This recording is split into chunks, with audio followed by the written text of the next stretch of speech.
Bonjour à toutes et bonjour à tous et bienvenue dans cette nouvelle édition du récap de la semaine datée du 12 janvier 2025. Et à l'occasion de notre première édition pour cette année, je tiens à vous souhaiter au nom de toute l'équipe de BRICS Actu une merveilleuse année 2025, remplie de succès et de bonheur à travers les pays des BRICS.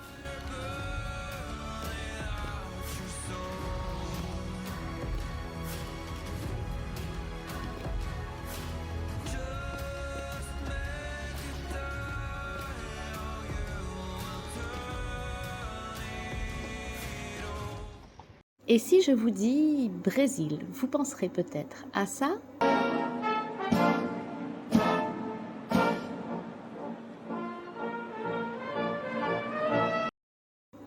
À ça.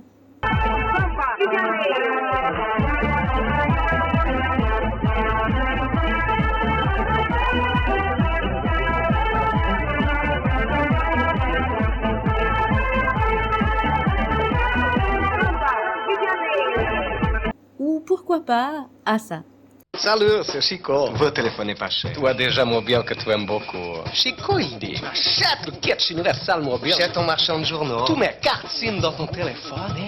C'est bonheur tout de suite. 15 euros seulement, toi. La nouvelle ligne. 100 minutes de communication. 50 textos. C'est liberté, c'est bien dans ta tête, c'est bien dans ton corps. Toi aussi, va chercher bonheur chez ton marchand de journaux. Va.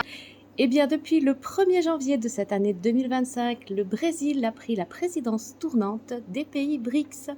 Il faut savoir que c'est le 5e plus grand pays au monde, un pays peuplé d'à peu près 200 millions d'habitants, dont une grande partie est d'origine africaine. Le principe du Brésil, c'est de privilégier les relations avec les partenaires BRICS, comme par exemple la Chine ou le Nigeria, plutôt qu'avec les États-Unis. Au niveau des relations internationales, en 2024, le Brésil avait notamment accueilli le G20. En 2025, il prend la présidence des BRICS, mais ce pays participe aussi à de nombreux sommets internationaux en Afrique ainsi que dans le monde arabe. La formule de son président Luiz Inácio Lula da Silva, dit Lula, est d'ailleurs « Le Brésil aime tout le monde et tout le monde aime le Brésil ». Nous allons débattre de l'entrée de nouveaux pays dans les BRICS et je suis d'avis que si de nombreux pays veulent être admis, s'ils respectent les règles que nous sommes en train d'établir, nous accepterons leur admission. Le pays accueille également la Banque de développement des BRICS, aussi appelée New Development Bank, qui se situe à Rio de Janeiro et est présidée par Dilma Rousseff. Je pense que la Banque des BRICS doit être plus efficace et plus généreuse que le FMI. C'est-à-dire que la banque est là pour aider à sauver les pays et non pour aider à les couler, ce que fait souvent le Fonds monétaire international. En tant qu'ancienne présidente d'un pays en développement, je connais l'importance de banques multilatérales et l'importance des banques nationales.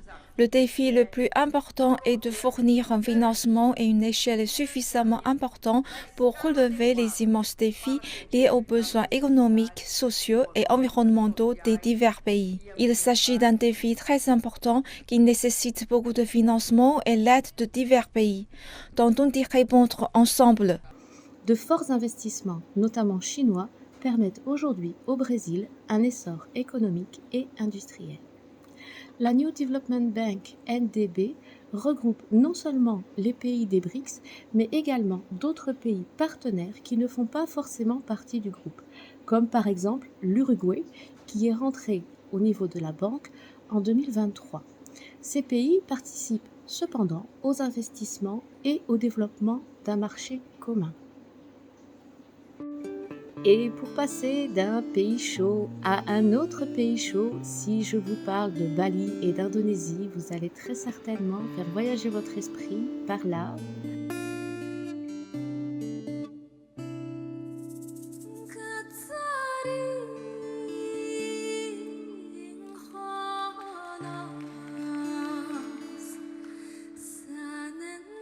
Ou par ici.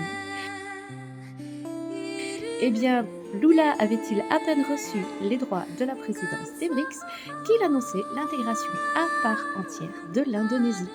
L'Indonésie, 4e pays le plus populaire du monde et surtout 7e économie mondiale.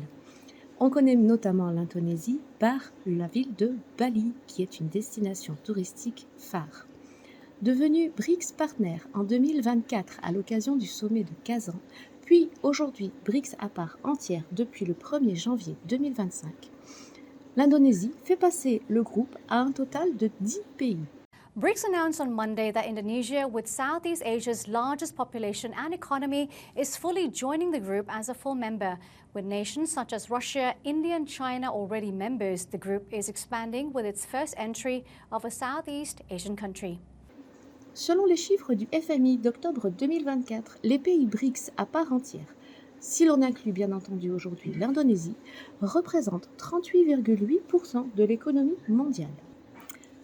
Le groupe élargi incluant les BRICS partenaires représente 41,4% de l'économie mondiale pour un total de 18 pays. Et nous partons maintenant en Éthiopie où malheureusement en ce début d'année, les autorités ont lancé une évacuation massive dans la région d'Afar après plusieurs séismes. Environ 80 000 personnes habitant dans ce que l'on appelle des kébélés, c'est-à-dire la plus petite unité administrative, ont été touchées d'après le gouverneur, ce qui a été précisé dans un communiqué. Des secouristes ont été déployés dans 12 kébélés dans le nord-est du pays pour identifier les zones qui constituent l'épicentre du séisme. Dans un souci d'aide, la Russie a expédié plus de 1600 tonnes de céréales en Éthiopie pour soutenir les réfugiés. En cette période de l'année habituellement assez sombre, il y a eu aussi de belles célébrations lumineuses. Nous partons notamment en Chine où des installations lumineuses brillent au Festival des Lanternes. Dédié à l'année du serpent, l'événement se passe à Nanjing. Ses organisateurs ont tenté de combiner la culture du pays avec la technologie moderne. Le festival se tiendra jusqu'à la fin avril.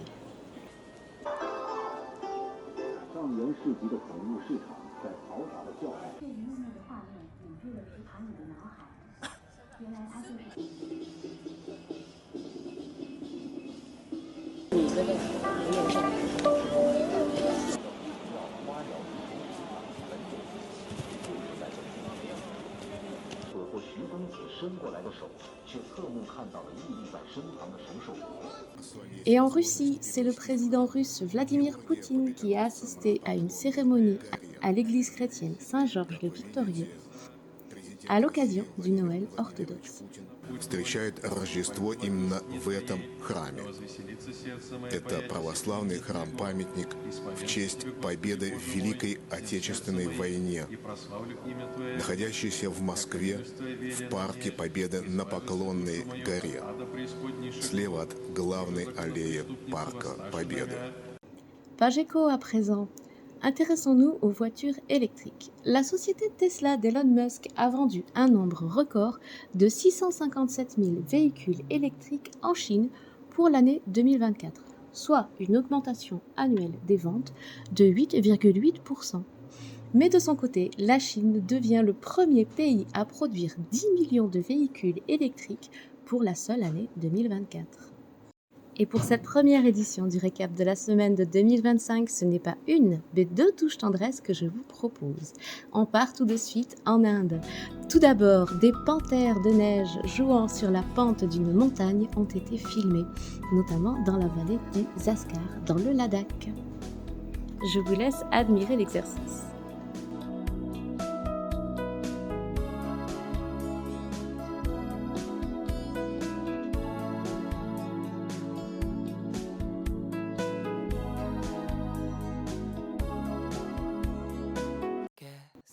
Et deuxième touche tendresse, quand l'eau devient rose. Un grand nombre de flamands, de mouettes et d'autres oiseaux migrateurs sont arrivés en Inde. Chaque année, lors des grandes migrations, la zone de Mumbai se couvre d'une magnifique chape rose. En août 2015, le département des recettes et des forêts de l'État du Maharashtra avait établi un sanctuaire de flamants roses dans la partie nord de Tain Creek. Une superficie de 1690 hectares est allouée à la réserve. Parmi ceux-ci, 896 hectares sont des forêts de mangroves et 794 hectares sont des forêts aquatiques. De quoi faire le bonheur de nos amis migrateurs.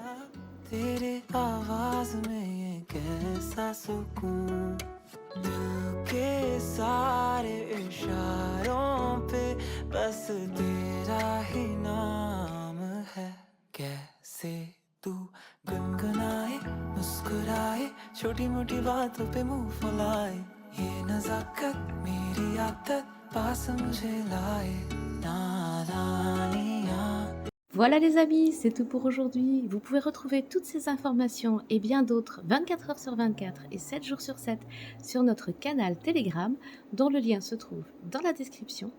N'hésitez pas à faire connaître l'univers des BRICS en likant et partageant cette vidéo et abonnez-vous pour ne manquer aucune de nos informations.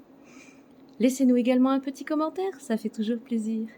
Quant à moi, je vous souhaite une très belle semaine. Je vous dis à la semaine prochaine en vous laissant avec un petit air de Bossa Nova version Brésil. Et n'oubliez pas, Carpe Diem.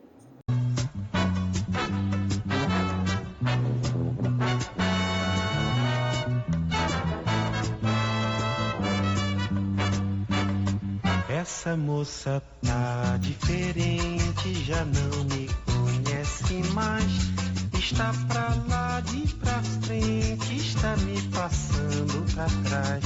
Essa moça tá decidida a se super modernizar. Ela só samba escondida, é pra ninguém reparar. Eu cultivo rosas e rimas, achando que é muito bom. Ela me olha de cima e vai desinventar o som. Passo de um concerto de flauta e não me desperta emoção. Ela quer ver o astronauta descer na televisão. Mas o tempo vai, mas o tempo vem. Ela me desfaz, mas o que é que tem? Ela só me guarda despeito, que ela só me guarda desdém. Mas o tempo vai, mas o tempo vem. Ela me desfaz, mas o que é que tem? Lado esquerdo do peito, no fundo ela ainda me quer bem. Essa moça tá diferente, já não me conhece mais. Está pra lá de pra frente, está me passando pra trás. Essa moça é a tal da janela, que eu me cansei de cantar. E agora está só na dela, botando só pra quebrar. Ela me desfaz, mas o que é que tem? Ela só me guarda despeito, que ela só me guarda desdém. Mas o tempo vai, mas o tempo vem. Ela me desfaz, mas o que é que tem? Do lado esquerdo do peito, no fundo ela ainda me quer bem. Essa moça